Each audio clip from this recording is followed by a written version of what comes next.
Jaa'a Fir'aunu wa man qablahu wal mu'tafikatu bil khati'ah.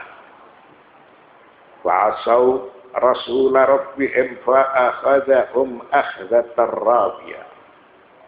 Dan telah datang Fir'aun dan orang-orang yang sebelumnya serta penduduk negeri-negeri yang dijungkir balikkan karena kesalahan yang besar. Kesalahan mereka adalah mendurhakai Rasul Tuhan mereka.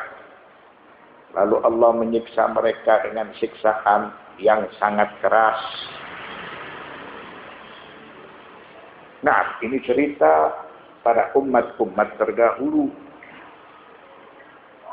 Dari mulai Fir'aun dan masyarakat sebelumnya, termasuk diantaranya kaum Lut, yang oleh Al-Quran diistilahkan dengan Al-Mu'tafikat. Al-Mu'tafikat artinya negeri mereka yang dijungkir balikkan. Bagian bawah berada di atas, bagian atas berada di bawah. Wa iya qura kaum Lut, itu merupakan negeri kaum Lut. Wa yatalakhasul makna bi anna fir'auna wa qaumahu wa amsalahum minal awwalin. Maka singkat kata bahwa Fir'aun bersama kaumnya, begitu juga masyarakat mereka itu tergolong dari orang-orang terdahulu. Di antaranya adalah kaum Lut. Mengapa mereka mendapatkan siksaan yang begitu? Samud mendapatkan siksaan, Ad mendapatkan siksaan, kaum Lut mendapatkan siksaan, begitu juga Fir'aun bersama masyarakatnya mendapatkan siksaan karena mereka membohongkan para utusan Allah Subhanahu wa ta'ala. Mereka melakukan perbuatan yang salah. Perbuatan yang salah adalah perbuatan yang tidak sesuai dengan kehendak Allah. Tidak sesuai dengan syariat yang telah diturunkan oleh Allah. Fa'akhadhahumullahu lidhunubihim bi'uqubatin tajawazat fi hauliha wa syiddatiha hatta tasawwur. Lalu Allah Subhanahu wa ta'ala memberikan siksaan yang pedih kepada mereka karena mereka membohongkan nabi-nabi dan rasul-rasul yang telah diutus oleh Allah Subhanahu wa ta'ala, dan siksaan itu sendiri sulit untuk bisa dibayangkan karena siksaan Allah itu pedih. Sehingga siksaan tersebut tidak bisa dibayangkan oleh manusia. Inna lamma taghal ma'u hamalnakum fil jariyah. Sesungguhnya kami tatkala air telah naik. Ini hendak menceritakan kepada kaum Nabi Nuh sampai ke gunung. Kami bawa nenek moyang kamu ke dalam bahtera untuk diselamatkan. Siapakah mereka itu? Mereka adalah keluarga Nabi Nuh dan orang-orang yang beriman bersama Nuh alaihissalam.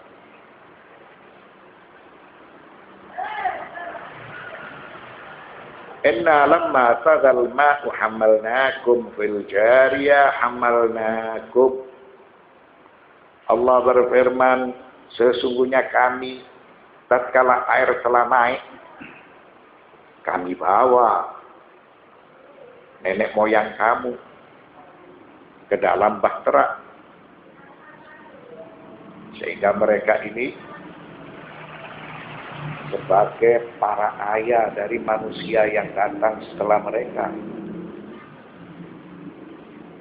Keterangan itu menjelaskan bahwa Nabi Nuh bersama orang-orang yang beriman itu adalah Adam yang kedua. Kalau seandainya mereka pada saat itu tidak diselamatkan oleh Allah Subhanahu wa taala, maka kehidupan bagi manusia juga akan hilang, juga akan sirna karena manusia tidak tercipta. Maka nikmat yang paling besar adalah kehidupan. Kehidupan ini diberikan oleh Allah Subhanahu wa taala kepada manusia. Karena manusia sangat beruntung ketika mereka dipilih oleh Allah Subhanahu wa taala sebagai manusia. Mengapa? Karena manusia itu telah diberi beberapa anugerah oleh Allah Subhanahu wa taala. Diberi fitrah, diberi akal, diberi pendengaran, diberi penglihatan, dan seterusnya.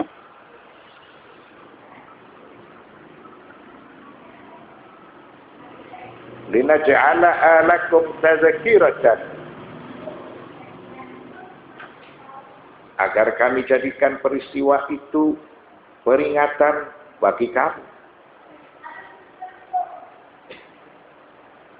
Peristiwa Nuh alaihissalam selalu diulang di dalam Al-Quran. Itu merupakan suatu ibatan wa ibratan, supaya manusia mengambil pelajaran, supaya manusia merenungkan arti kehidupan yang telah diberikan oleh Allah Subhanahu wa taala kepada manusia. Sebab pada saat itu anak keturunan Adam dibinasakan. Yang tersisa hanya mereka bersama Nuh dan orang-orang yang beriman. Maka ini supaya dijadikan sebagai bahan renungan, dijadikan sebagai ibatan wa ibratan, karena kehidupan itu merupakan nikmat yang tidak terhingga. Kalau seandainya pada saat itu mereka tidak diselamatkan oleh Allah Subhanahu wa taala, maka tidak ada manusia, tidak ada regenerasi Adam dan Hawa. Wa ta'iyaha udhunun wa'iyah,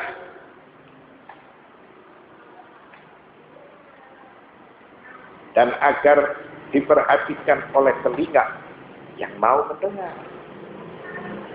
Diulang supaya manusia ini bersyukur karena manusia itu diciptakan.